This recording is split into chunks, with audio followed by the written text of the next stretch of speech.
Ẹ káàárọ̀, ẹ káàsán, ẹ káalẹ́ according to the time tí mo bá bá yín. Gbogbo ọmọ Odùduwà lápapọ̀. Mo kí yín ní tọwọ́tọmọ tiyì tẹ̀yẹ. Mo kí yín a kú dédé àsìkò yìí. Now, ìṣẹ̀lẹ̀ ńlá kan ṣẹlẹ̀ ní House of Assembly ní America. Màá kọ́kọ́ summarize díẹ̀ fún wa kí tó wá play video yẹn fún wa. Ṣẹ́rídì tí mo fi sọ eléyìí. Mo ní ìgbàgbọ́ wípé ìran Yorùbá máa bọ́ lóko ẹrú. Mo dẹ̀ fẹ́ kí gbogbo ọkàn tó bá wò mí náà, kí gbogbo yín pátápátá kẹ́ nígbàgbọ́. Òun wọlé, mo ti sún. Mo fẹ́ kẹ́ nígbàgbọ́ bí mo ṣe nígbàgbọ́ wípé a máa bọ́ nínú ìyà. Ṣé mi ní change position báyìí? Ohun yẹn is too much.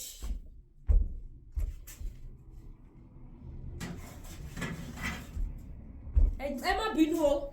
Kí tó bẹ̀rẹ̀ program ni mo ti try láti change position mi. Yes, I think it's okay like this. Yeah. Tí lọ fa kíní yẹn sísàlẹ̀ díẹ̀. Ẹ má bínú sí mi. Mo fẹ́ kí gbogbo wa mọ̀ wípé a máa bọ́ nínú ìyà Nàìjíríà. Mo fẹ́ kí gbogbo wa ká má bẹ̀rù, ká má fòyà. Mo máa sọ kíní kan wípé kò sẹ́ni tó mọ̀ bá ṣe máa bọ́ ńbẹ̀. Ọlọ́run nìkan ló mọ̀ nítorí òun la dá ni wáyé tó mọ̀ ohun gbogbo tó dẹ̀ ṣe ohun gbogbo. Àwa ń gbìyànjú, ẹ jọ̀ọ́, ṣé ìgbìyànjú àwa Yorùbá nation ṣá fẹ́ sọ pé kò tó ni? Ṣá fẹ́ sọ wípé àsọ̀rọ̀ sókè tó ni? Ṣá fẹ́ sọ wípé àwọn ọmọ Yorùbá, ẹ bá mi share program mo fẹ́ Elédùmarè bẹ̀ yín. Ṣá fẹ́ sọ wípé àwọn ọmọ Yorùbá wọn ò dá owó tó ni? Wípé kí ìran àwọn ṣá lè bọ́ lóko ẹrú? Ṣá fẹ́ sọ wípé àwa sọ̀rọ̀sọ̀rọ̀ àsọ̀rọ̀ tó ni? Ṣá fẹ́ sọ wípé agitate tó ni? Ṣá fẹ́ sọ wípé májàsọ́lá ò ṣe tó ni? Ṣá wá fẹ́ sọ wípé bàbá kí tó yé? Bàbá dáadáa kọ́ lọ bá wa túbọ̀ lọ́rọ̀ ẹbí bàbá yẹn kíkú má pa wọ́n fún wa. Ṣá fẹ́ ni wọn gbìyànjú tó ni? Bàbá gbìyànjú àìsùn láàárọ̀ lọ́sàn-án lálẹ́, ṣùgbọ́n ogun Nàìjíríà ó sọ everybody dẹni tí ò mọ̀ ṣe. Ọba òkè adákẹ́dájọ́, ògbèjà oníjà kẹ́wọ̀n ó bo níjà, ó sì jókòó, ó sì wo gbogbo ìgbìyànjú wa. Àsìkò wa ti tó báyìí tí Ọlọ́run fẹ́ dé ìgbìyànjú wa yẹn ládé. Òun ló ṣe gbé Ibrahim Traoré láti orílẹ̀-èdè míì. Láti orílẹ̀-èdè míì, Ọlọ́run dẹ̀ gbé Traoré dìde. Traoré dẹ̀ sọ wípé gbogbo Áfíríkà ó máa bọ́ lóko ẹrú. Ohun tó bá mú gbogbo Áfíríkà bọ́ lóko ẹrú, ẹ jọ̀ọ́ ṣàwọn ọmọ Odùduwà ṣá kìí ṣe Áfíríkà ni. Áfíríkà ni wà náà. Àbí àkọlé títí wá tún yàtọ̀ ni. Gbogbo wa la mọ̀ wípé every September gbogbo àwọn olórí orílẹ̀-èdè pátápátá títí dé Nàìjíríà wọ́n máa ń péjọ sí House of Assembly l'Amẹ́ríkà. Ibẹ̀ ni lálà ti lu o. Ibẹ̀ ni Ibrahim ti Traoré ti tọwọ́ bọ gbogbo wọn lójú. Ibẹ̀ ló ti fọ́gbà yọ̀ngàn ló ti da gbogbo ẹ̀rú fún wọn. Everybody lọ máa prepare. Ẹ jẹ́ ká lọ máa múra anytime, because pẹ̀lú tí Traoré ṣe fún wọn ní House of Assembly tó jẹ́jú gbogbo wọn yìí, ó jẹ́jú gbogbo àwọn aláwọ̀ funfun yẹn, ó ẹ́ńtà wọn, ó fíngà brain wọn, ó pọ̀ wọ́n chukuchukuchukuchuku, wọ́n wá wọ́n chuchuchuchuchu nínú house. Wọ́n wọ́n ṣoṣoṣoṣo, wọ́n ní information eléyìí ò gbọ́dọ̀ jáde. Àwọn Burkina Faso wọn ní ṣe kíni? Wọ́n gbé síta pé kíni? A máa jẹ́ káyé mọ ohun ta pò ń bì báyìí. Ẹ bá ń ṣe ètò, a máa jẹ́ kó mọ nǹkan ta pò ń bì báyìí wípé a bá ayé pò ó ṣàn gidi, ó kọjá àfẹnugòyìn. Wọ́n gbé síta o. Wọ́n gbé síta o, ká wá gbọ́ bó ṣe lọ. Ohun tó wá dùn mọ́ ẹ̀mí nínú tí mo fi wá kí n sọ fún yín ká tó wá gbádùn fídíò náà. Òun ni wípé ẹ má jẹ́ ká rẹ̀wẹ̀sì ọkàn. A lè sọ wípé òkè ló ti máa ya kó ya nísàlẹ̀. A lè sọ wípé sàlẹ̀ ló ti máa ya kó lọ ya lẹ́yìn. Kò sẹ́ni tó mọ ìgbà tó máa ya. Anytime tó bá ṣàtìyà tọ́lọ́run bá sọ wípé òun ti fẹ́ dé.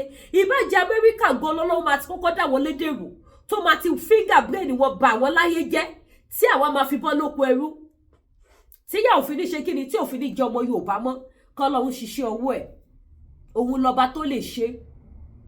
Ohun tó dẹ̀ ṣẹlẹ̀ yìí nítorí 25th of September ní House of Assembly ní America. Àwọn people yìí wọ́n ní let's go tó tẹ̀ tó wá wípé àwọn yẹn ti lu síta gbogbo ayé ti mọ irú tútítà orí èfi wọ́n pa níbẹ̀. ọmọ fẹ́ ṣe bíọ́bíọ́ o ọmọ fẹ́ ṣe bíọ́bíọ́ mú de jẹ́ ìyàwó Burkina Faso Traoré ti sọ fún wọn wípé anytime any movement lákọ lòun àtàwọn ọmọ ogun òun wà òun dẹ̀ ní belief wípé òun ò lè ṣígun sìn káwọn ọ̀dà Áfíríkà má tẹ̀lé òun wọ́n máa tẹ̀lé òun láti gba ìwọ̀n Áfíríkà kúrò lóko ẹrú ó ní this time around gbogbo Áfíríkà ó gbọ́dọ̀ bọ́ ó náà wọn ò fight fún òun nìkan fún country òun nìkan òun fight fún gbogbo Áfíríkà tí yà ń jẹ òun stand fún gbogbo Áfíríkà ọmọ 35 years ẹ wá sọ fún mi àwọn Africans tó kù ṣé inú àwọn yóò tún wọn ò ní máa dùn pẹ̀lú gbogbo àlàkọjá àwọn yóò tún ti tiwa náà nílé ẹ jẹ́ ká túbọ̀ máa ṣí wọn níyè ká túbọ̀ máa kí wọn lọ́kàn ká jẹ́ kó yé wọn wípé ayé wọn máa dá because a lot of people ti ríra wọn níyè pé kò lè dá fún wọn mọ́ nílùú yẹn a lot of people ti sọ tẹ́bà bẹ́ẹ̀ lómi lè rẹ̀ gbọ́ èwo smooth máa ti gbà fọ́lọ́ jàre bó bá ṣe gbà náà láṣẹ máa ṣe gbà kíni ìgbàkúgbà ó gbà ya ó gbà òṣì ó gbà bànújẹ́ ó lóò ti gbà fọ́lọ́ bó bá ṣe gbà lẹ́ṣẹ̀ máa ṣe kíni who does that níbo kò jọ ẹ jẹ́ sáré gbé fídíò náà wọlé kẹ́ wá gbọ́ bó ṣe lọ ẹ wá jọ ẹ bá mi jù káàkiri ẹ bá mi like comment ẹ jẹ́ àjọ sáré gbọ́ bó ṣe lọ ó lẹ́tí kẹ́gàn ó kọjá bẹ́ẹ̀ ó yá 25th of May mo ní May àdírógùn padà sẹ́yìn 25th of September which is ìjẹta òun ní zeti ìṣẹ̀lẹ̀ ṣẹ̀dẹ̀ rí ẹ̀yin tẹ́ ẹ̀ bá mọ tó máa ń ṣe níbẹ̀ yẹn again àwa Odùduwà nation náà every year ibẹ̀ làwọn mega rally lọ́ máa ń máṣì lọ ibẹ̀ ni wọ́n ti lọ fly drone nígbà tí Donald Trump ń sọ̀rọ̀ lọ́wọ́ ìgbà yẹn kí ni ló tẹ̀ ṣe wà ń bẹ̀ gbà yẹn kí lorúkọ president yẹn náà sí Donald Trump Joe Biden ló wà ń bẹ̀ gbà yẹn tí wọ́n fi fly drone tí gbogbo àwọn ọmọ Odùduwà every year lọ́ máa ń lọ síbẹ̀ tó máa ń ṣe rally 7 days gbogbo àwọn orílẹ̀-èdè gbogbo àwọn country tó wọn náà bá fẹ́ pull out kúrò lórí nínú country tó wà ibẹ̀ ni gbogbo wọn máa ń lọ ní every September 23 20 24 25th òun ni president of America máa wá sọ̀rọ̀ so ìgbà yẹn náà 25th ìjọ tí Joe Biden sọ̀rọ̀ lọ́wọ́ ni wọ́n fly drone yẹn tí ò ṣẹlẹ̀ rí kò ṣẹlẹ̀ rí adẹ̀rí àánú gbà tó bá jẹ́ wípé nǹkan mi ni àwọn tó fly drone yẹn wọ́n máa gbá gbogbo wọn sẹ́wọ̀n ni because nǹkan tó ṣe ní movement yẹn ó shock gbogbo àwọn tó wà nínú house pé kílélẹ̀ wọ́n wá sọ fún wọn pé kó calm down pé àwọn tó fẹ́ pull out kúrò nínú Nàìjíríà àwọn ni wọ́n ní flag yẹn because wọ́n gbé flag Odùduwà nation sí ara drone yẹn tó fi fly yẹn ó sì wà online títí dìsìn títí dọ̀la Amẹ́ríkà gbọ́ sì máa sọ pé nǹkan tí ò ṣẹlẹ̀ rí ó ṣẹlẹ̀ kò sẹ́ni tó bẹ̀ kó dánwó ẹ̀ wò so every year gbogbo àwọn country tó bá fẹ́ pull out wọ́n máa lọ síbẹ̀ yẹn máa lọ sí House of Assembly gbogbo àwọn president orílẹ̀-èdè president tí ó bá lè lọ ó máa rán cabinet ẹ̀ lọ wọ́n máa gbé picture wọn síbẹ̀ so fún èyí tí ẹ̀ bá mọ̀ ló jẹ́ kí n máa ṣàlàyé pé báwo ni ibẹ̀ yẹn ṣe jẹ́ ibi tó wà very very important níbẹ̀ yẹn ibẹ̀ yẹn ni Onítìrí fi parọ́ wípé òun rán bàbá Fálétí lọ ó dàgbé Fálétí náà lórúkọ bàbá yẹn bàbá tó dúró sẹ́gbẹ́ kan tó ń ṣe fídíò tí wọ́n tọ àwọn ọmọ dry nation wípé wọ́n wọlé House of Assembly kìnìkan so ibẹ̀ yẹn jẹ́ ibi tó wà very important every year ni gbogbo president gbọdọ̀ assembly síbẹ̀ so ẹ bá mi gbójú ayọ̀ sókè kẹ wá wo bó ṣe lọ ó láìtí kẹ ẹ wá farabalẹ̀ kẹ bá mi gbọ́ṣẹ́ mọ́ pé ní Gẹ̀ẹ́sì ni ẹ bá mi share ó yá. 2025 inside the United Nations headquarters in New York, the 80th annual session of the General Assembly took place as usual, but amid the public speeches, there was one address so secret that even the United Nations itself dared not reveal it. There, Ibrahim Traoré, the young president of Burkina Faso, was expected to read a 12-page confession drafted by Paris, Washington, and Tel Aviv, forcing him to bow his head before the world. The entire hall held its breath. Would Traoré surrender to the script of humiliation placed before him, or would he rise to defend the honor of Africa in front of hundreds of world leaders and millions watching around the globe. Was this to be remembered as the fall of a young president or the birth of a new symbol? And then, the moment arrived when Traoré opened his mouth. His voice did not tremble. It grew stronger with every word as he began listing what he called the first great crime, the transatlantic slave trade. He reminded the assembly that more than 12.5 million Africans had been torn from their homes, shackled in chains, and forced across the ocean. The empires of cotton, sugar, and coffee were built on our blood, he declared. This, he insisted, was not distant history. It was the very foundation of Western wealth. Then came the second crime, financial slavery through the CFA franc. 14 African nations, even in the 21st century, are forced to keep half of their reserves in the French treasury. Since 1960, Traoré said, over $500 billion has been withheld. Is this freedom, or just another kind of chain? He then moved to the third crime, the Rwandan genocide of 1994. 800,000 lives were lost in just 100 days, while France protected the killers. The hall grew tense. Delegates from Paris shifted uncomfortably. Without pause, he spoke of the fourth crime, the debt traps of the International Monetary Fund. Structural adjustment, programs forced cuts to health and education. In Zambia, nearly 40% of the health budget disappeared. Children died not from illness, but from the price of medicine, he thundered. Immediately after came the fifth crime, the destruction of African agriculture. Cocoa farmers in Ghana went bankrupt because of forced market liberalization, while corporations like Nestle and Cargill made billions. When our farmers fall, their corporations rise, he said. Every charge was met not with applause, but with silence, a silence heavier than words, a silence that meant the accusations could not be denied. But Traoré was not finished. He pushed the accusations even higher. The sixth crime, he said, was the assassination of African leaders. Patrice Lumumba of Congo in 1961 and Thomas Sankara of Burkina Faso in 1987, both murdered with foreign involvement. When our leaders spoke of dignity, they were buried, but their voices still rise through us. Next came the seventh crime, Cold War interference.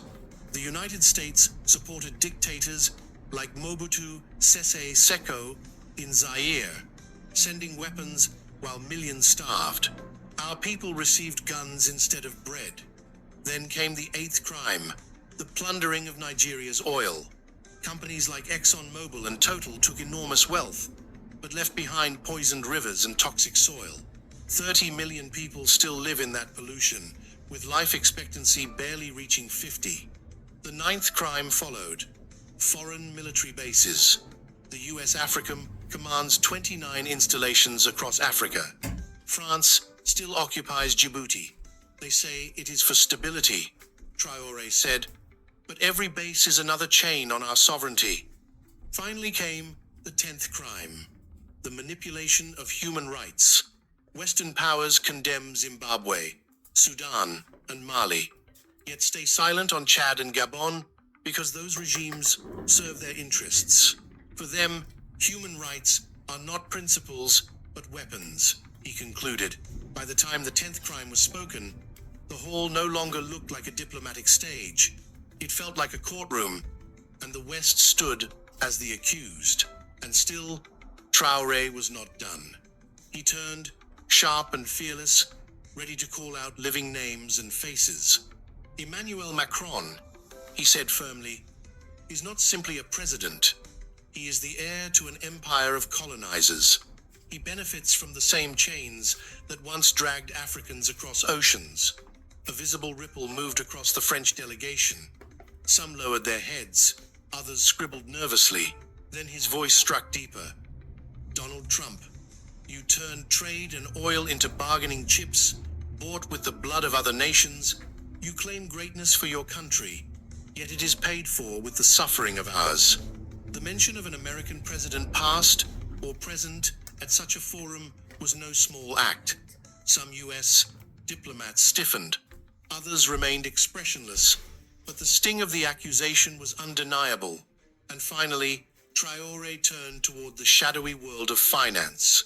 To the directors of the International Monetary Fund, you wear the mask of development, but you are wardens of a financial prison. You strip our budgets, bind our governments, and call it reform. But what you truly build are cages. The hall stirred uneasily. Western delegations shifted in their seats, eyes darting away from the podium. For decades, speeches at the United Nations had been layered in polite language, coded criticism, and cautious diplomacy. Here was a young African president stripping away the veil, calling global powers not partners but perpetrators. In that moment, the chamber was divided not by East and West, not by North and South, but by those who felt indicted and those who felt vindicated. And yet, Traoré was not finished. For after accusation came a pledge. I stand here, Traoré continued, not to beg and not to curse. We ask for no pity. We demand justice. He invoked the name of Thomas Sankara, the fallen leader of Burkina Faso, who decades earlier had spoken of dignity and independence before being assassinated. Sankara was silenced, Traoré said, but his flame is not extinguished. It burns in every African who refuses to kneel. He spoke of a new Africa, not fractured, not dictated to, but united in purpose. Ẹ bá mi share We want an program Africa yẹn that jọ̀ọ́. decides for This itself, program is very free important. from debt traps, free from foreign bases, free from the theft of its soil and its spirit. Ẹ wo ìgboyà His tó fi words fèsì carried a wọn rhythm, nínú almost a house. cadence of scripture, and for a moment, the hall resembled not a forum of diplomats, but a gathering of witnesses. Then he cast his gaze beyond the continent. If the world desires peace, let it restore justice to Africa. If the world seeks fairness, let it lift the chains of debt. Without Africa's dignity, there can be no global balance. Traoré then laid out a vision, the formation of a union of black gold, not merely oil and mineral wealth, but the living strength of the African people themselves. We will renegotiate our place in the world, not as pawns, not as subjects, but as equals. The reaction was palpable.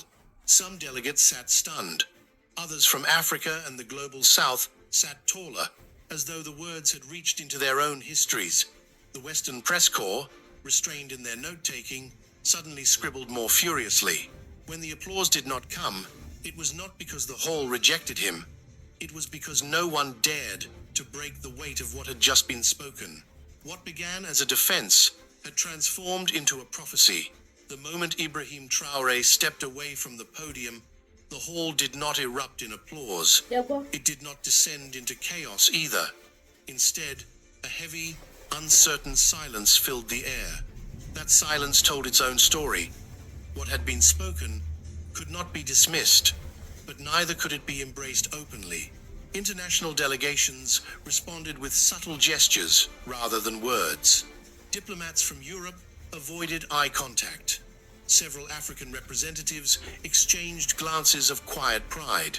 From Asia and Latin America, there were muted nods acknowledgement without commitment. The UN, as an institution, chose not to publish Traoré's speech in its official record, citing procedural irregularities.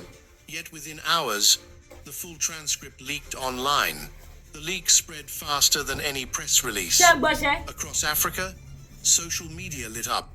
In Nairobi, Lagos, Johannesburg, and Dakar, clips of Traoré's declaration, "We ask for no pity. We demand justice," circulated like wildfire. Hashtags tied to Burkina Faso trended in multiple languages. Commentators called it the most defiant African address since the era of decolonization. The diaspora communities were no less stirred. In Paris and London, young Africans marched with placards reading, "Traoré speaks for us." In New York and Washington, African American leaders drew parallels to their own struggles, seeing in Traore's defiance a mirror of past civil rights battles. But the global response was not only emotional. Policy circles whispered of a dangerous precedent. If a small, landlocked nation like Burkina Faso could speak this way at the UN, what would prevent others from following? The fear was not of Traore alone, but of a ripple effect, a chorus of voices refusing the language of dependency. And while the world murmured, America itself faced the speech head-on. In the United States, the reactions came quickly, and they were divided. Major newspapers treated the speech cautiously. Some dismissed it as rhetorical theater, while others noted the gravity of its historical claims. Cable news channels debated Traore's audacity, with some anchors asking, is this young African leader reckless, or is he reshaping the moral conversation of our time? Within policy circles in Washington, concern was immediate. Analysts at think tanks warned that Traore's message could undermine American influence across Africa. Congressional staffers noted with unease that he had named a former U.S. president directly in his accusations. The State Department avoided direct comment, but reaffirmed America's commitment to partnership with Africa. Yet outside officialdom, the American public, particularly older generations, absorbed the speech differently. Many who had lived through the Cold War heard echoes of another era, when fiery voices from abroad challenged U.S. policy on the world stage. For some, it sparked discomfort. Was America once again seen as an oppressor rather than a partner? For others, it stirred reluctant respect. At least he had the courage to speak his truth. African American communities reacted with visible energy. Churches in Atlanta, Detroit, and Chicago referenced Traore's words in Sunday sermons, framing them as part of a larger moral awakening. Commentaries on radio programs asked whether the United States itself, born out of rebellion against empire, could recognize the justice in Africa's demands. In the realm of Africa news, mentions of Burkina Faso spiked across U.S. platforms. For many Americans, this small nation had barely registered in daily headlines. Now, thanks to Traore, it was a focal point of global debate. The question hanging in the air was unavoidable. Is Ibrahim Traore passing figure of defiance, or is he the beginning of a new chapter in world history? And just when it seemed the story had settled into analysis and debate, an unexpected twist reshaped the entire narrative. What the world had expected on that September day was a confession, a humiliating spectacle September in which a 2025 young ó shock African ìwọ ní president house. would be forced to acknowledge guilt written by others. Instead, Ibrahim Traore delivered something no one had scripted, an indictment. In that instant, the balance of power shifted. The ultimatum, carefully drafted by Paris, Washington, and Tel Aviv, was meant to close the chapter on Burkina Faso's defiance. Yet by folding the document and setting it aside, Traore transformed weakness into strength. He seized the narrative, not as a defendant standing trial, but as a prosecutor calling the West to account.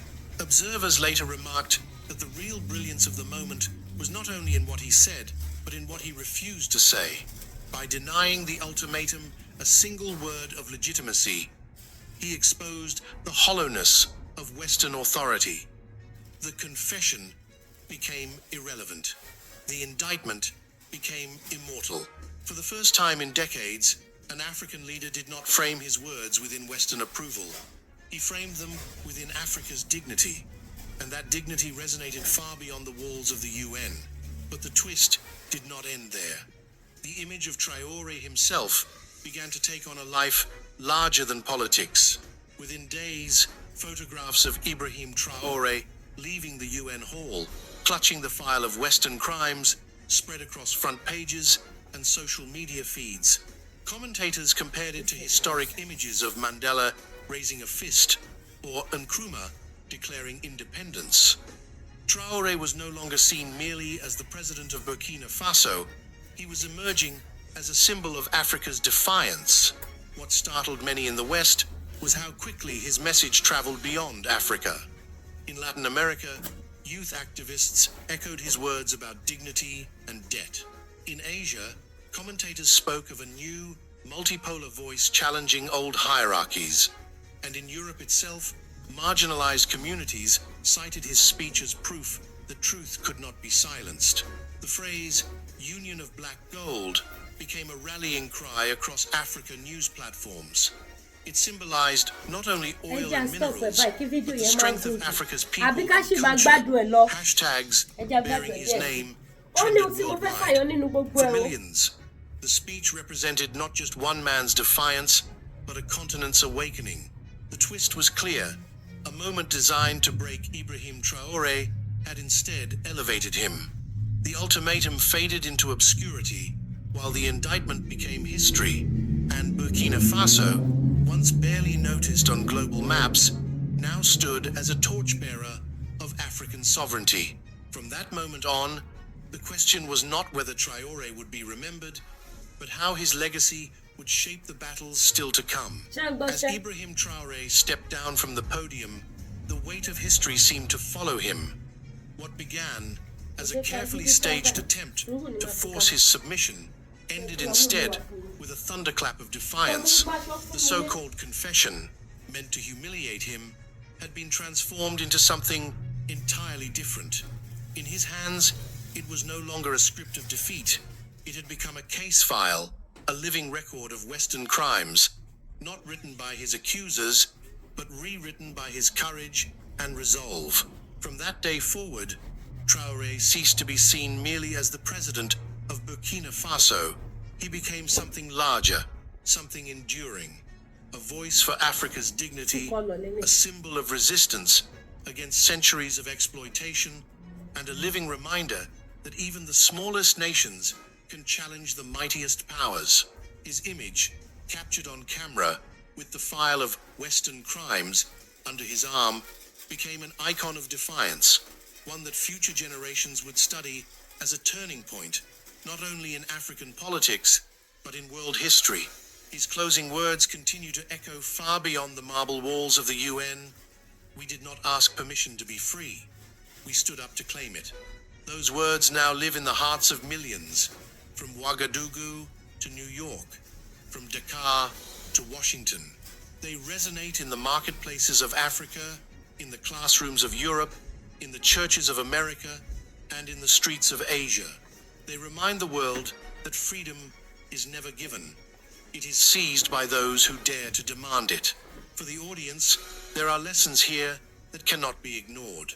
The first lesson is about dignity. True dignity does not come from titles, wealth, or recognition by foreign powers. It comes from standing firm when the world expects you to bow. Dignity is not granted, it is lived. Traoré's act shows us that even when every seat of power conspires against you, one honest voice can carry further than 1,000 empty declarations. The second lesson is about memory. Too often, the world asks the oppressed to forget to erase the past in order to keep the peace. But peace without truth is merely silence.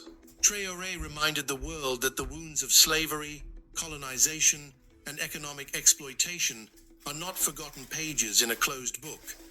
They are part of the living memory of nations, and unless they are acknowledged, justice will never truly be done. The third lesson is about courage. Courage is not the absence of fear, but the decision to act despite it. Traoré faced a hall filled with the most powerful nations on earth, armed not with weapons, but with words. He had no guarantee that his speech would change anything. Yet by speaking, he changed everything. For us as individuals, the challenge is similar. We may never stand at the UN, but each of us faces moments when silence is easy, yet speaking truth is necessary.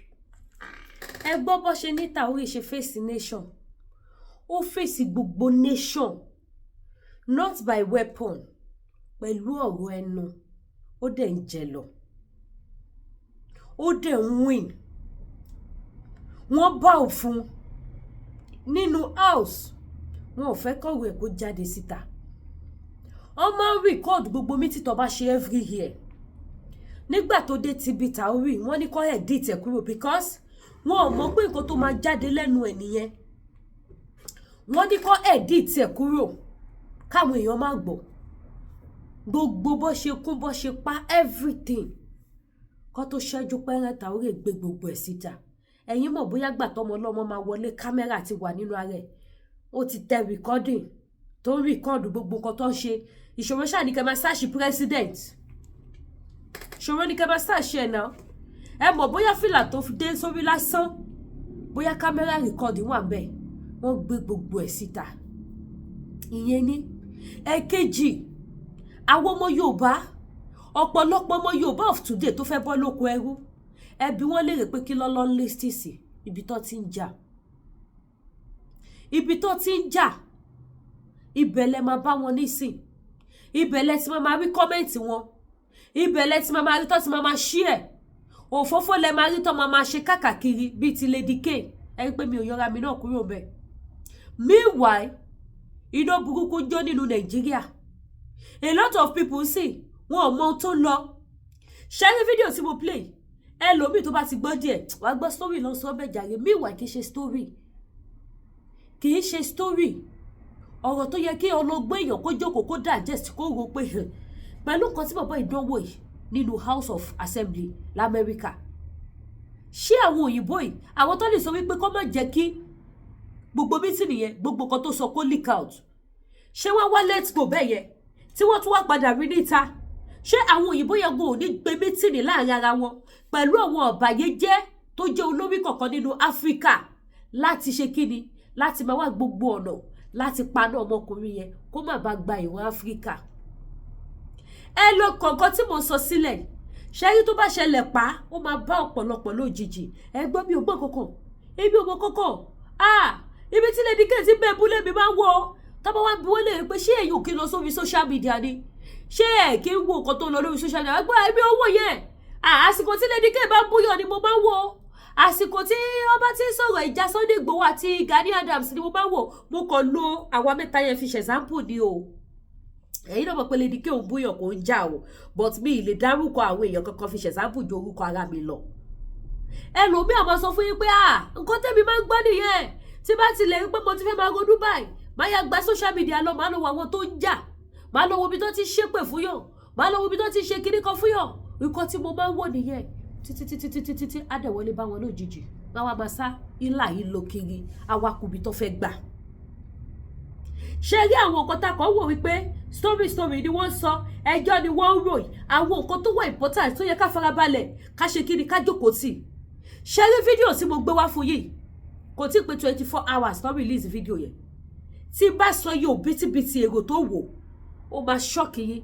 Ẹ wá bí pé àwọn wo ló wò, kì í ṣàwọn ọmọ Yorùbá o. Meanwhile, gbogbo nǹkan tó sọ nínú fídíò yìí, nǹkan tó máa wúlò fún ọmọ Yorùbá náà ni. Ohun tó máa ṣí ọmọ Yorùbá níyè láti má rẹpẹtẹ, láti má sùn ni. Láti má sùn, òun ni. Àwọn tó wò, they are more than 100,000. Kò tí pé 24 hours. Tí wọ́n wo fídíò tí mo play fún yìí. They are more than 100,000. Mo dẹ̀ lọ wo gbogbo kọ́mẹ̀ntì wọn. Gbogbo àwọn tí mo rí tó ń kọ́mẹ̀ntì síbẹ̀, mi ìrọ́mọ Yorùbá kó kọ́mẹ̀ntì síbẹ̀. Mi ìrí orúkọ Yorùbá kankan kó kọ́mẹ̀ntì síbẹ̀. Mi ò rí. Látara wípé kí ni ọ̀rọ̀ tó bá ti jẹ́ pé English ló fi ṣe program yẹn. Àwọn ọmọ Yorùbá mi àwọn ò fẹ́ gbọ́. Àwọn dẹ̀ lọ́nà ìdí ẹ̀jù. Ibẹ̀ dẹ̀ lọ́ máa ti sọ ohun tó tún máa ṣe kí ni tó máa díjà yín. Ẹ̀yin náà ẹ wò Ibrahim Traore ó fight gbogbo nation pẹ̀lú ẹnu without weapons. Ó dẹ̀ jẹ lọ. Kí ló dé tèmi àti yín náà lè fight ẹnu? That is why when they asked me when I was in Abuja say where is your weapon? Kan tí mo ṣe fáwọn DSS yẹn níwájú Ọlọ́run tá gbọ́dọ̀ pè jẹ́ mo ní this is my weapon. One last person feel pé do you think we are joking here? Do you think here is a comedy kìnìkan? Well, I'm not joking ọ̀gá. Ìgbóyìnbó. Bó ṣe bẹ̀rẹ̀ nìyẹn. Mi mọ bí tí inspiration yẹn ti wá. Mo ní mi ò gbóyìnbó. Ìsìn yìnbọn. Mo sọ débi wípé mi ò ṣe mọ́ tàbọ̀ ṣe rí. Mo ní mi ò mọ náà tàn tìgbà tó wá ká wa mọ́lé. Ní mo ẹ̀ṣẹ̀ rí ọta bọ́. Àwọn tó yìn tó jábọ́ sílẹ̀ lẹ̀.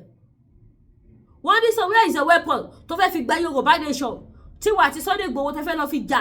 tẹ́ fẹ́ fi pa bu èèyàn mo ní weapon mo lẹ́nu tèmi ní weapon mi bí mo ṣe sọ nìyẹn mo ní my mouth is my weapon and I'm still using that weapon up to today ẹni tí mo bá fi ẹnu yìí ṣe ṣòfò ó máa mọ̀ pé mo ṣe ṣòfò òun máa gun lábẹ́rẹ́ burúkú weapon burúkú ni màá ti bọ̀ yálà ya bàbá ńlá kó ẹ̀ bọ́dì àfi tí máa kàn fẹ́ cruise tí mo kàn fẹ́ máa rẹ́rìn tí mi ò fẹ́ serious tí mi ò fẹ́ ẹ́ta ẹni yẹn délẹ̀délẹ̀ pẹ̀lú bí mi ò ṣe mọ̀rọ̀ sọ bí mi ò ṣe gbédè tí bá fẹ́ ẹ́ta ẹ délẹ̀délẹ̀ kò ṣẹ̀ṣẹ̀ dìgbà tó bá ròyìn Lady K fún ẹ màá ẹ́ta ẹ màá gbàbẹ̀ ẹ́ta gbogbo ìyá ẹ bàbá ẹ ibẹ̀ yẹn kọ́ là ń lọ bí kò ṣe wípé ẹ jẹ́ káwa náà jí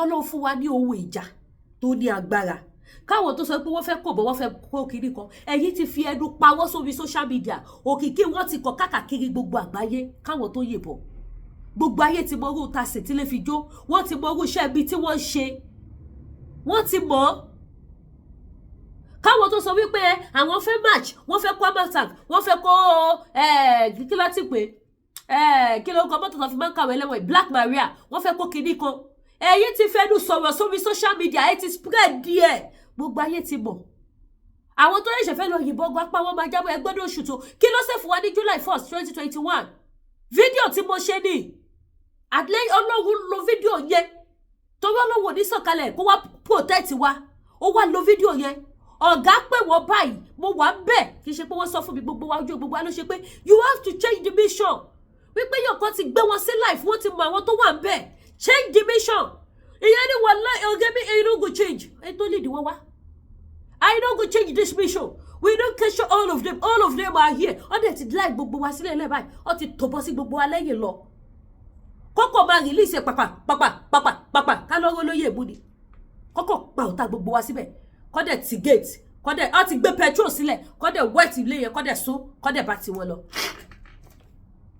ṣùgbọ́n ẹnu wẹ́pọ̀nù tí mo fi jájọ́ yẹn it did a lot and up to today ó ṣì ń jàjà yẹn nìṣó because ó ti wà nínú record tí ò lè parẹ́ ó wà nínú rẹ́kọ̀dù tí ò lè parẹ́ ẹnu tí mo sáré tọ kámẹ́rà tí mo pariwo ẹ gbà wá o ẹ̀yin warriors ẹ má bọ̀ ẹ̀yin akọni ẹ má bọ̀ síbi tí wọ́n pè kò sí warrior kankan bì kan àfàwọn àfẹ́kúrú jẹ́ ẹ̀kọ́ àwọn ló wà ń bì kan tí mo pè kò sí warrior kankan bì kan tó bá rí gbòwó lọ́ máa sọ pé warrior làwọn I'm not sorry to say this torí mo mọ iye tí mo kọ́ fún ẹ̀yin kan tí tẹpẹ́ra yín ní warrior kí tó lọ Nàìjíríà 2021 ẹ fẹ́ ṣe oyin ẹ fẹ́ ṣe dis ẹ fẹ́ ṣe that mo mọ iye tẹ gbà lọ́wọ́ mi àmọ́ gbà tó gún dé mi ò rí yín tó gún Nàìjíríà ká wa mọ́ wọ́n pariwo ẹ má bọ̀ ẹ fèsì wọn ẹ caption wọn látẹ̀yìn wọ́n ti drama jọ yẹn mi ò lè gbàgbé ṣe máa wo fídíò jọ yẹn báyìí mo máa ń ké ni pé ẹ wo bí mo ṣe ń jábọ́ lórí irọ́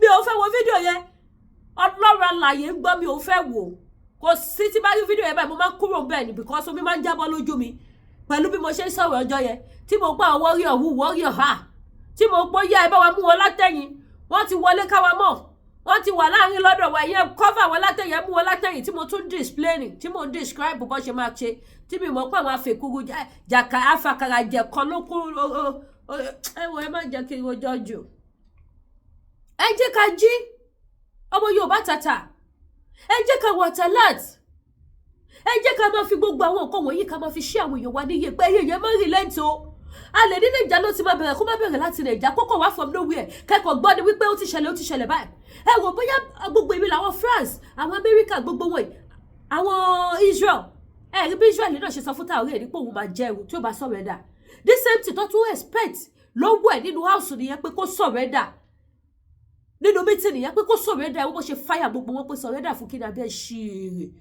bolẹ̀ tí bọ̀tẹ́ lókun lọ́rùn orí ìyá ayé burú tí bàbá yín wá ya wèrè ó fèsì wọn ni bọ́mbà tó bọ́mbà gbogbo wọn yẹn ṣe máa tún ṣe special meeting lórí ọwọ́ ẹ pé kí la fẹ́ ṣe ọmọ yìí fẹ́ ṣe gbogbo àwọn Áfíríkà níyè gbogbo àwọn Áfíríkà tó yẹ pé àwọn làwọn ń jẹ ta fi gbádùn ọmọ yìí máa ṣe wọn níyà àlè máa wọ ọmọ yìí ní wọn lọ báyìí ọmọ máa plan fún ẹ mọ iye ìgbà tó ti escape assassin 12 times ni wọ́n ti láwọn assassins kọ́ lọ pa ó escape 12 times nítorí ti tèmi àti yín ni ẹ má sọ pé torí ti ìlú ẹnìkan nítorí ti gbogbo Áfíríkà ni nítorí ti gbogbo Áfíríkà ni torí gbogbo Áfíríkà làwọn aláwọ̀ funfun yìí ti ń jẹun lọ́ ti mu gbogbo Áfíríkà ni wọ́n ti ń ṣọ̀rọ̀. Ẹ wo program tí mo ṣe recent, ẹ wo bó ṣe wà gold àwọn òyìnbó lọ́dọ̀ wa. Àwa dẹ̀ lọ lu wọn lọ ṣẹrú, àwọn dẹ̀ wá ń kó ọlá àti ọrọ̀ ní ilẹ̀ bàbá títí wa. So mo bẹ̀ wá, mo rò wá bá mi share ètò yìí jẹ́ kó wà fún wípé yes, ìgboyà, mo máa ń sọ wípé jẹ́ ká lọ ní ìgboyà. Sunday ọmọdé yẹn mọ Ìgbòho ṣàkọ́lọ́ túbọ̀ bá lọ́rẹ̀ bí bàbá kò lóògùn, Ọlọ́run fún ní ìgboyà ni. Ẹ rí bó ṣe máa ń fèsì gbogbo wọn ni. Ẹ wo tó bá lọ sọ́dọ̀ àwọn ọba, ẹ rí bí Sunday Ìgbòho ṣe máa ń fèsì àwọn ọba yẹn. Bàbá ṣé o gbígbó ló sọ̀rọ̀ ni, Ọlọ́run fún ní ìgboyà ni. Ẹ gbẹ́gbẹ́ bàbá yẹn ni ṣé mo sọ báyìí, èmi ò mọ sáyidá ìbí ti sọ ti tẹ̀mí. Yes, ẹ jẹ́ káwọn náà ní weapon tá a máa fi borí wọn. Bó dẹ̀ ṣe ń sọ yẹn ó ṣẹ́gun ọ̀tá. Ojú òní tí wọ́n ọmọ Yorùbá, ẹ jẹ́ ká jẹ́, má jẹ́ ká sùn. Ẹ bá mi pín ètò yìí káàkiri, ẹ bá mi fọwọ́ gbogbo platform kiri, mi ní wá tì. Ẹ ṣeun gan. Ṣé wá rí gbogbo àwọn aṣọ tí mo display fún wa yẹn? Kì í ṣe àwọn ẹyọ kọ̀ọ̀kan yẹn ni mo ní o. Tẹ bá sì fẹ́ 5 fún ẹ ní different color, máa kó jáde nínú ìbẹ̀yẹ náà ni. Bí tí mo ti lọ bu wá lẹ́yọ kọ̀ọ̀kan yẹn, ẹ gbà ẹyọ kọ̀ọ̀kan ni mo wá display fún wa. Ṣé wá rí gbogbo ẹyọ kọ̀ọ̀kan tí mo display yẹn? Tẹ bá fẹ́ oríṣi mẹ́ta àbí oríṣi márùn ẹ̀ tó jẹ́ the same style, wàhálà ẹ̀ wà. Kò wá tán síbẹ̀, àwọn another style tún wá wà tí mi ò kó jáde. Àwọn another style ó tún wá wà, àwọn fẹ́fẹ́ style. Mo láwọn ṣòkòtò àtẹ̀wù yẹn, mo ní wọn ní oríṣi jẹ́wọ́ náà. I have up to 5 type, yes. Mo ní kimoru ni tí mo wọ̀ lẹ́ẹ̀kan yẹn, mo ní yẹn.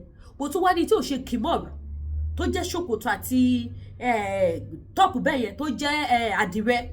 Mo tún wá ní àǹkárá, ṣòkòtò àti top tó fine tó kóṣẹ́ síwájú ẹ̀, tó lẹ aṣọ òkè tó fi design ẹ̀ tó fine dáadáa. Ó di oríṣi mélòó bẹ́ẹ̀ yẹn mẹ́ta. Mo tún wá ní materials tí wọ́n tún wá rán pẹ̀lú aṣọ pẹ̀lú àdìrẹ tó fi design ẹ̀ tó jẹ́ ṣòkòtò àti top. Ó di mélòó? Ó di mẹ́rin. Mo tún wá ní another one tó tún wá jẹ́ pé àdìrẹ ní ṣòkòtò àti top 3/4. Ó di oríṣi 5 tí mo ní tó jẹ́ ṣòkòtò different. Ṣé dẹ̀ wáyé gbogbo ẹ̀ mo ní wọn ní kọ́lọ̀kọ́lọ̀ lóríṣiríṣi. Mo sọ fún yín wípé ó pọ̀ yẹ́yẹ́. Yàtọ̀ sí oníṣòkòtò mi ò wá lè ka àwọn tí ò ṣe oníṣòkòtò. Bẹ́ẹ̀ náà ni tọkùnrin wà o. Tọkùnrin náà wà lóríṣiríṣi. Mo dẹ̀ ní wọn ní size lóríṣiríṣi. Mo fẹ́ fi àsìkò yìí sọ fún gbogbo ẹ̀yin mọ́mì mi pátápátá, kò sí bẹ́ẹ̀ bá ṣe sanra tó, ẹ pè mí màá mú size yín jáde. Kò sí bẹ́ẹ̀ ṣe sanra tó, lẹ́ máa fi mọ̀ pé mo ní gbogbo size aṣọ. Kò sí bẹ́ẹ̀ ṣe sanra tó, ògo Ọlọ́run ni, ògo ìyè Ọlọ́run ni, ẹwà Ọlọ́run ni. Kò wá sí bí ẹ ṣe sanra tó, mo ní aṣọ size yín tó máa size yín. Kó jẹ́ size 24 lẹ́ lò, máa mú jáde fún yín. Kó jẹ́ 22, kó jẹ́ 20, kó jẹ́ 18, kó jẹ́ 16, kó jẹ́ 14, máa mú jáde fún yín. Àwọn big size yẹn gan ni mo ní tó pọ̀ jù. Tó bá tún wá jẹ́ size 12 lẹ́ lò, size 12 lèmi lò. Mo dẹ̀ máa wọ 14 nígbà mi tó máa free dáadáa lára mi. So ẹ̀yin tẹ́ bá fẹ́ size 12 tí mo lò, ó wà. Ẹ̀yin tẹ́ bá ní di size 10, mo láṣọ size 10. Mi ò kàn ní size 10 púpọ̀. But mo láwọn aṣọ size 10 náà lọ́wọ́. Bí mo dẹ̀ ṣe ní wọn ní àǹkárá, ni mo ní wọn ní damask, ni mo ní wọn ní aṣọ òkè, ni mo ní wọn ní kí ló ti pè, àdìrẹ, ni mo ní wọn ní lace. Ni mo ní wọn ní lace náà. So ẹ pè mí ojú òní tì yín ní agbára Ọlọ́run àníwà kìsàkẹyẹ aṣọ. Lẹ́yìn yẹn, gbogbo ẹ̀yin tẹ́ bá tún wá fẹ́ wig lọ́lọ́kọ̀ òjọ̀kan, ṣé dídì lẹ́fẹ́, ṣé woman hair lẹ́fẹ́, ṣé bun straight lẹ́fẹ́, àbírò èwo enamate. Àwọn woman hair lóríṣiríṣi. Mo ti ṣẹ̀ṣẹ̀ tún wá ru àwọn kan sí tansi, ó wà nínú showroom wa bẹ̀yẹn. They are all beautiful. Gbogbo ẹ̀ ló wà. Ẹ pé Lady Kẹ̀kẹ́ wá rajà. Aṣọ tó da ọjà mi ò dẹ̀ wọ́n lọ́lẹ̀ kó dowó. Ṣé wá rí gbogbo àwọn aṣọ tẹ́ ń wò nínú showroom kejì bíbá? We have one showroom here tí mo dọwọ́ sí. We have another one here. Ṣé gbogbo àwọn aṣọ tẹ́ ń wò nínú àwọn showroom mi pátápátá? They are all on sales. Ẹ̀yin tẹ́ bá fẹ́ àwọn aṣọ tó wà sales báyìí, tí mo yọ discount, tí discount wà lórí gbogbo ẹ pè mí. Gbogbo àwọn aṣọ tẹ́ ń wò bíbá yàtọ̀ sáwọn tí mo lọ kó wá lọ. Gbogbo àwọn aṣọ tẹ́ ń wò nínú showroom méjèèjì yìí, gbogbo ẹ̀ pátápátá ló wà ní sales báyìí. Ẹ pè mí. Ṣé gbogbo wa náà dẹ̀ mọ̀ sí pé dọ́là ti ń já? Ẹ tètè wá ra aṣọ sí tí dọ́là bá ti já jù báyìí lọ. Aṣọ $20 ó máa di $30 because náírà la fi rajà, náírà ni mo fi ra ọjà mi. Excuse me, ẹ má bínú. Ẹ ti mọ̀ pé àsìkò mi ni. ẹjọ́ èèyàn tó bá wà ní UK tó bá fẹ́ wá sí Canada ẹjọ́ torí tọ́lọ́ mo fẹ́ lẹ́dùnmarè bẹ̀yìn ẹjọ́ jẹ́ kí n mọ̀ mo fẹ́ kẹ́ bá mi gba òògùn kan wá láti UK wá sí Canada ẹ̀yin tẹ́ bá wà ní Canada ní UK tẹ́ bá mọ̀ wá sí Canada mo fi Ọlọ́run bẹ̀yìn ẹjọ́ ẹ gbá mi láago ní fàìsàn ló gbà mo fẹ́ lò fún ohun tó ń ṣe mí ìyá mi ẹni tí bá lò pé kò sọgbọ́n ó máa lọ èmi ò dẹ̀ jẹ̀jà so I want to try it so ẹ̀yin tẹ́ bá wà ní UK tẹ́ bá fẹ́ wá sí Canada ẹjọ́ ẹ pè mí ẹ lè bá mi gbé owó tí post office fẹ́ fi gbé owó yẹn ti pọ̀ jù èmi gan sọ fún wọn ní pé kọ́ máa wọ̀ mí that money is too much ó ti pọ̀ jù £35 ló fẹ́ fi gbé dé Canada kì í dẹ́ ṣe nǹkan tó wúwo gògùn kékeré báyìí tó wá ní £35 is too much so £35 ẹ ti máa ṣe sí Canadian dollar ó lọ sí almost like bíi tí bá ṣe mistake a máa lọ sí bíi $80 that is too much so ní mo ṣe ní kọfí sílẹ̀ tí bá réyàn tó bọ̀ wá máa ní kọ́ bá mi gbó pọ̀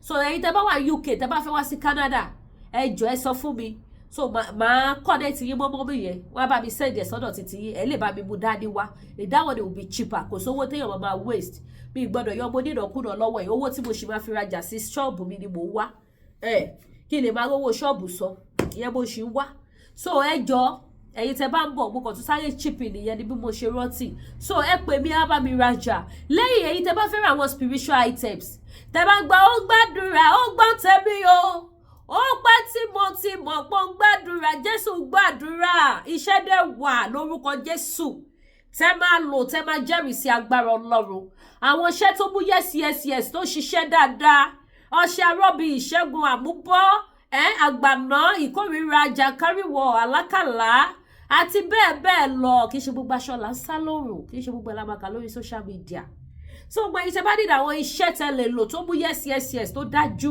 àwọn iṣẹ́ tẹ́ lè lò tẹ́ máa jẹ́rìí ságbára Ọlọ́run tí ogun yẹn máa ṣẹ́ tí àlàáfíà máa tó yín láyọ̀ tẹ́yìn náà máa ní testimony ayọ̀ ẹ pè Lady K Ìfẹ́ Olúwa show ó wà available any country bàbá yín gbé iṣẹ́ ránṣẹ́ síbẹ̀ ẹ dẹ̀ lò ẹ dẹ̀ jẹ́rìí sí agbára Ọlọ́run ẹ mọ̀ wípé Jésù lọ́ba bẹ́ẹ̀ ni ó dá mi lójú mo fi ọwọ́ ẹ̀ sọ̀yà ó confam lọ́fíńdà wà lóríṣiríṣi oyin original ó wà èyí tẹ́ bá dìde òyìnbó ní àwọn oyin original mo dẹ̀ ní wọn ní size by size I have 4 size tí mo fi pack ẹ̀ bákan náà èyí tẹ́ bá fẹ́ rice ọ̀fadà ó wà available rice ọ̀fadà ó wà available for now ọ̀fadà wà available then edé wà available it's a matter of time a gbé wa dé ibẹ̀ tán ó kù díẹ̀ so ẹ pè mí á bá mi rajà ojú òní tí o ẹ patronize mi o èwo ló tún kù jewelries ẹ̀yin tẹ́ bá fẹ́ ra jewelries gbogbo lòwò ní Lady K gbogbo lòwò lọ́mọ ẹ̀yin tẹ́ bá fẹ́ ra jewelries ẹ̀yin náà ẹ pè mí ẹ̀yin tẹ́ bá fẹ́ ra àwọn frame àwọn kan celestial àwọn kan kérúbù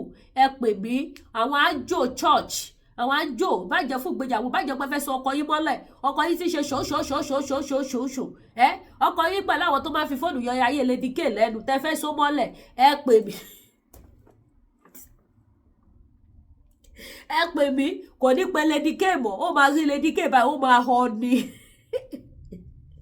lẹ́yìn kó gbọ́rọ̀ Yorùbá nation ó tó máa pé Lady K fún nìyẹn so bó ṣe jẹ́ ni ẹ máa wọ pé ìwò tún láwọn tó pè Lady K bó ṣẹ̀fẹ̀ ni but iṣẹ́ wà ẹ̀yin tẹ́ bá ń fèsì irú àwọn nǹkan bẹ́ẹ̀ yẹn àwọn iṣẹ́ tẹ́ lè lò láti fi stop ẹ̀ kí ìgbéyàwó títí yín náà lè dùn kó lè lárinrin kẹ́ lè dúpẹ́ pé ìgbéyàwó mi ti wọ 20 years ó ti wọ 30 years ó wọ 40 years tí ò sí wàhálà tí ò sí dààmú Ọlọ́run fìfẹ́ yẹn so wá pọ̀ délẹ̀délẹ̀ ó wà ẹ pè mí ojú òní tí wà mí ní wá yín tì níbi jù bẹ́ẹ̀ lọ lórí ètò Lady K Ìfẹ́ Olúwa show the baby of Oduduwa nation the princess of Oduduwa nation àbí mi princess ni mí gbogbo ẹ̀yin ọmọ Oduduwa ọmọ ọba ni gbogbo yín ẹ̀yin ìyá mi queen ni ẹ̀yin bàbá mi king ni yín so I'm also what a princess of Oduduwa nation so bó ṣe jẹ́ ní ojú òní tí wà ẹ pè mí sórí agùnkẹ́ wá rajà gbogbo ẹ̀yin dádì ẹ wá rajà aṣọ ti wà nílẹ̀ fún yín àdìrẹ́ yapa ojú òní tí ẹ ṣe gan ire o.